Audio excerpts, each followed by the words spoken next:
Well, hi there, friend. Welcome in. It's day 36 of our 40-day walk through Abraham's life of faith.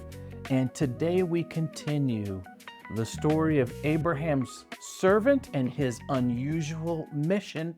Today, we're right at a cliffhanger moment where Abraham's servant watches with silent intensity as a young woman waters all 10 of his camels at the well, and he is beginning to wonder if she is the answer to his prayers.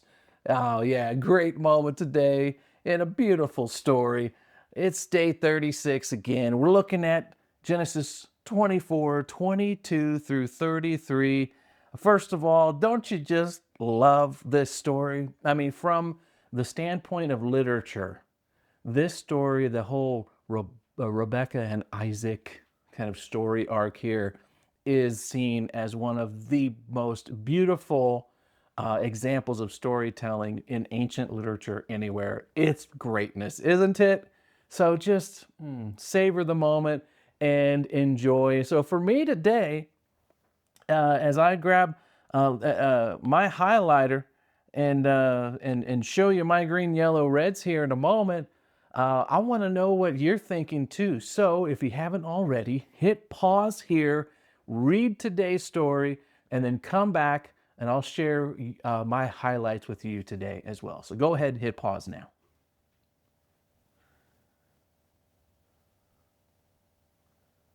All right, there you go. How was it? Amazing, right? Just lots of little subtle nuances here that make it a great story to read. And who doesn't like a good love story, right? Come on. So for me today, as I grab my highlighter, looking again at Genesis 24, 22 through 33, I'm only seeing greens for me. First of all, let me show you a couple things that I think are interesting real fast. One of these is right here at this point in the story. We read through to today, we find out that this young woman who's watering these camels at the well is none other than Rebekah.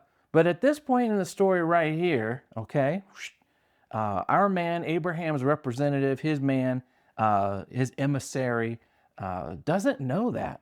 All he knows is that she has passed this prayer test that he's put out there to God, asking for some confirmation. He'll help me know who I need to talk to. I'm looking for this wife for Isaac, right?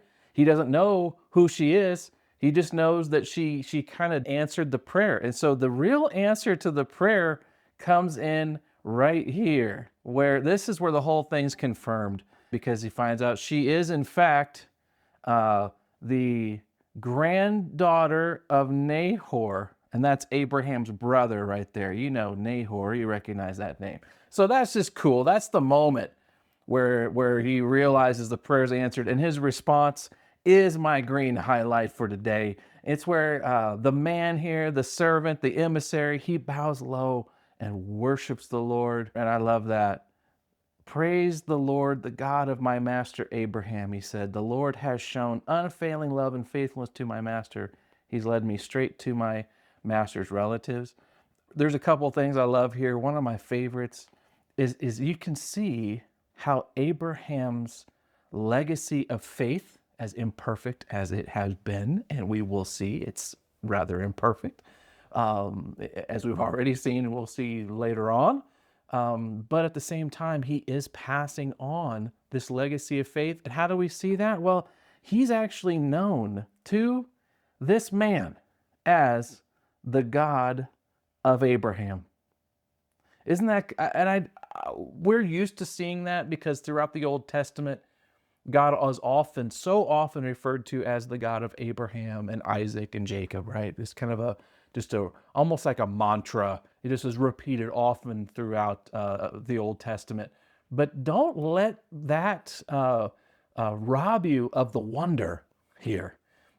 It's amazing to think of all the ways that God could identify himself or be identified, right? The eternal God, the God who sees me, Yahweh, El Shaddai. These are some of the ones we've encountered in the story. And yet, Isn't it awesome that for this man, Abraham's servant, who, by the way, works for Abraham, so he gets a window into Abraham's life and dealings. You know what I'm saying?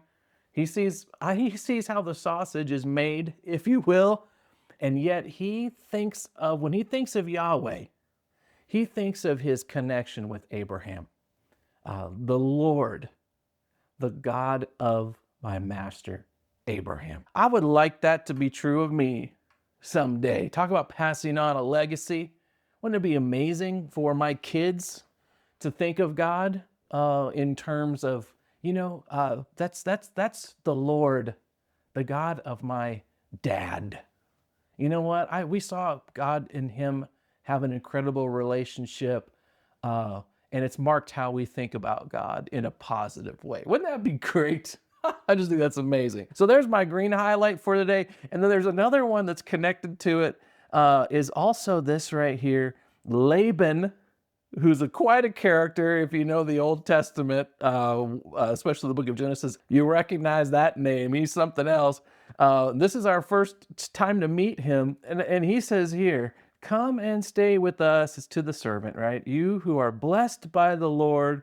And Laban shows him this family trait of this deep hospitality. What I like about this green here as well, so I got 2 greens today. What I like about this one, it actually gives us a clue that Abraham's family of origin are people who know of and acknowledge Yahweh.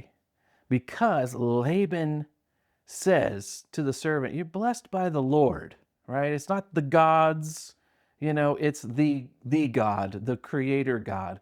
There's lots of puzzles, about Abraham's family of origin, things that we don't know. We don't know a lot, although if you remember all the way back to the beginning, the first couple days, we learned quite a bit, more than you would think, right?